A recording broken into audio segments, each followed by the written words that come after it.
everyone. Happy Sunday, happy new week, and it's gonna be a good week for us all. My name is Mrs. Rhoda Abolaho, and I am a representative of Lahore Behavioral Services. Over the week, we've talked on different mental health disorders. Today, we are talking on schizophrenia. Yes, schizophrenia. Schizophrenia is a mental health disorder that affects both male and female gender. It is not restricted to a particular gender. But before we talk on this particular mental health disorder, I would like to talk about Lahore Behavioral Services.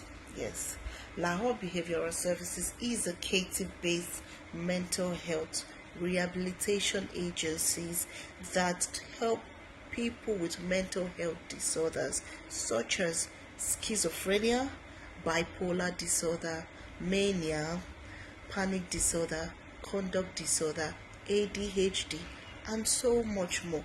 We treat patients with ages 3 through 99, and we are not restricted to particular mental health disorders.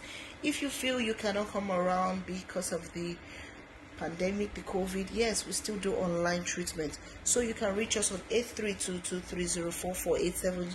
We have trained mental health personnel that will help you feel better afterwards, and we still check on you even after you feel better.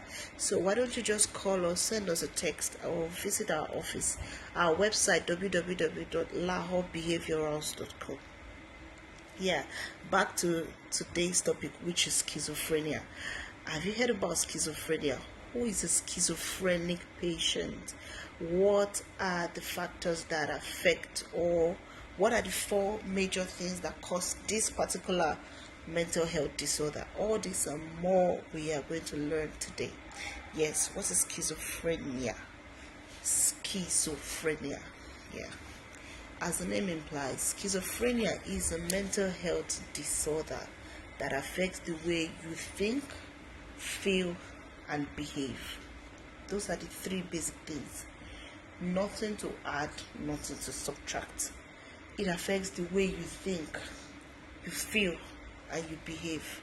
You think differently, you feel differently, and you behave in an improper manner, in a negative way. Yes. So today I'm going to talk about the 4 basic factors that affect schizophrenia or makes one a schizophrenic patient. Schizophrenia is being factored by 4 major things, which are hallucination, delusions, disorganized thoughts, and negative symptoms. Hallucinations, delusions, disorganized thoughts, and negative symptoms. Schizophrenia is a very wide topic, so it's something that's going to take us at least 2 weeks for us to really break it down. So today we're going to talk on some aspects, and when next we come, we're going to talk on the other aspects of schizophrenia. Yes, what is hallucination? Hallucination is a feeling whereby you think differently, you see strange things, and you feel differently. Yeah, it has to do with seeing, thinking, and feeling negative, strange, odd things that do not exist.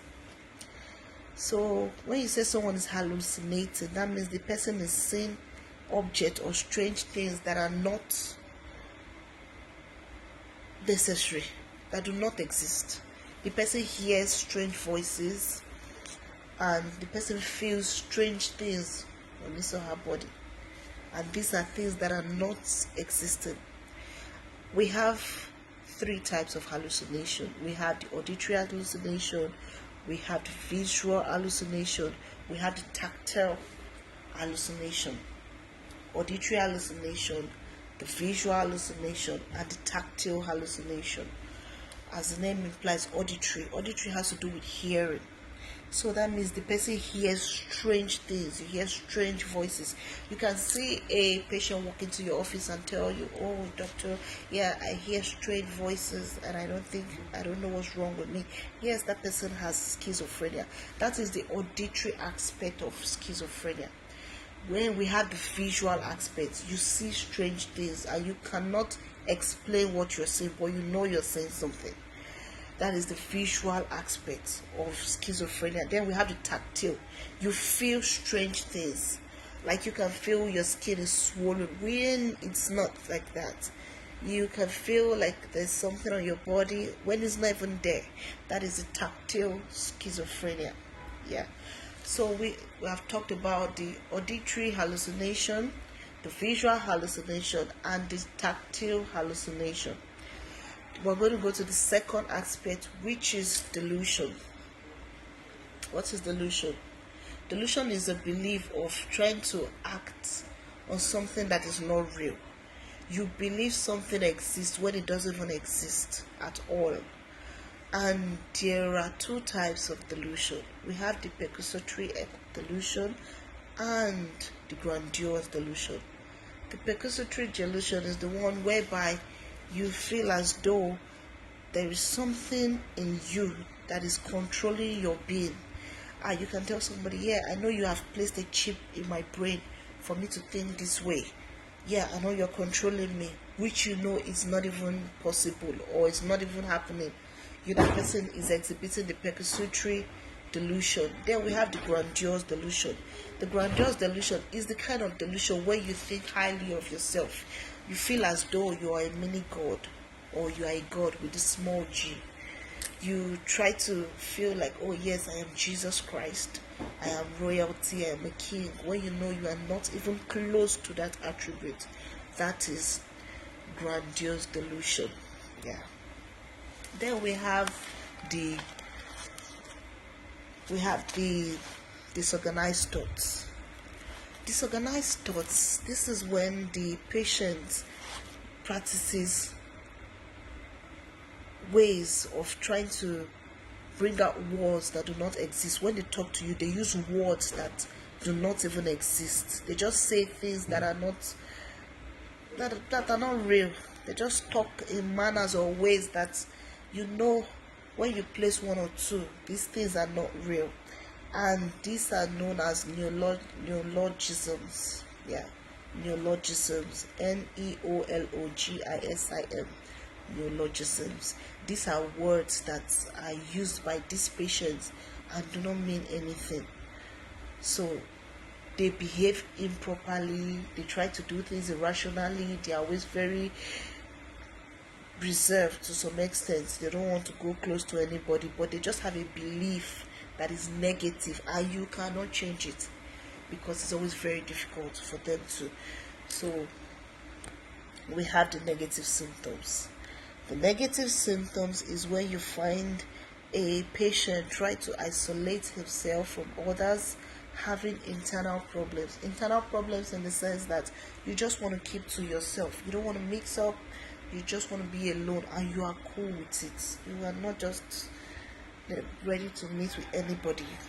Then the person looks removed in the sense that you look like you don't exist, like people have seen a different aspect of you or in you, and you know you cannot change it or nothing can change it. It's going to be the same. You just feel like you are not in that world. So that is the negative symptom. The first three I mentioned, with delusion, hallucination,